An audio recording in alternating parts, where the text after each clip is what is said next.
It is early morning, you are warm and safe under your blankets. You have big dreams, you want to build a business, get fit, and change your financial future. You tell yourself, just 5 more minutes, it's too cold, and I'll start tomorrow. Now you might think this struggle is modern, a symptom of TikTok and cheap dopamine, but 2000 years ago, the most powerful man on earth fought the exact same battle. His name was Marcus Aurelius, who was the emperor of Rome and ruled over 1/5 of the world's population. He had servants, wealth, and every luxury imaginable. And yet, his greatest battle wasn't against barbarians, it was the battle to simply get out of bed. Here is why this matters. Marcus discovered a mental framework, a psychological shift that allowed him to break laziness instantly. A method so powerful that modern psychologists still study its logic today. And in this video, I'm going to show you exactly what that framework is, why it works, and how you can use it today. Now, this might be the most important video you watch all year. The year is 170 AD. Marcus Aurelius is in a military tent on the northern frontier, fighting brutal wars against the Germanic tribes. He's very old and sick and exhausted, and before he faces the world, he faces something far more dangerous, his own mind. Now, every morning he faces a choice. He can stay under the heavy blankets of his camp bed, safe from the freezing Germanic winter, or he can rise and face a world full of ungrateful politicians, violent wars, and endless responsibilities. Inside his private journal, which we now know as meditation, Marcus writes down the fight he has with himself. He says, "Were you then born for pleasure instead of doing things and experiencing them? Or is this what I was created for? To huddle under the blankets and stay warm?" Most ambitious people lose this battle long before they lose in the real world, because we confuse comfort with happiness, and we believe that true success means never doing hard things. But Marcus knew that was a lie. Marcus writes in his journal, "Don't you see the plants, the birds, the ants, the spiders, the bees going about their individual tasks, putting the world in order? You won't do your human duties. Why aren't you running to do what your nature demands?" Now Marcus realized a terrifying truth. When you choose laziness, you aren't just taking a break, you are betraying your nature. You are making yourself less than an ant.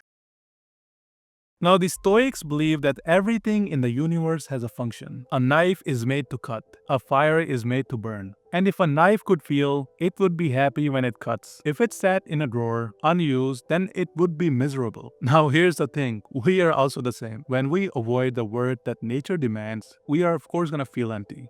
We think we are miserable because we are working too hard, but the truth is that we are not working hard enough in the direction that matters. Marcus argues that humans are built for action, creation, working together, and progress, because this is our natural engine. Ambition isn't a burden we have, it's the fuel we were designed to burn. But every time we scroll instead of building, or delay instead of action, it basically chips away at us. It creates a quiet spiritual sickness. Now, Marcus reframed the entire battle. He stopped asking, "Do I feel like doing this?" and instead asked, "Is this what a human is built for?" When you see your action as biological purpose, you are gonna stop negotiating with yourself. Your body might get tired, but your mind will resist. And our nature wants motion. Basically, here's what we should remember. Duty replaces motivation, purpose replaces comfort, and identity replaces excuses. That is a Stoic philosophy. We don't act because it's enjoyable, we act because it's what we are made to do. Now, how do we apply this to our life? How do we use a Roman philosophy to stop procrastination on things that matter? These are the 4 steps to the Marcus method. Number 1, recognize what you can and cannot control, because our energies are limited, and they shouldn't be wasted on opinions, the past, or outcomes. We should only be focusing on action, because that is where your power actually lives. Number 2, focus on the present. Marcus wrote that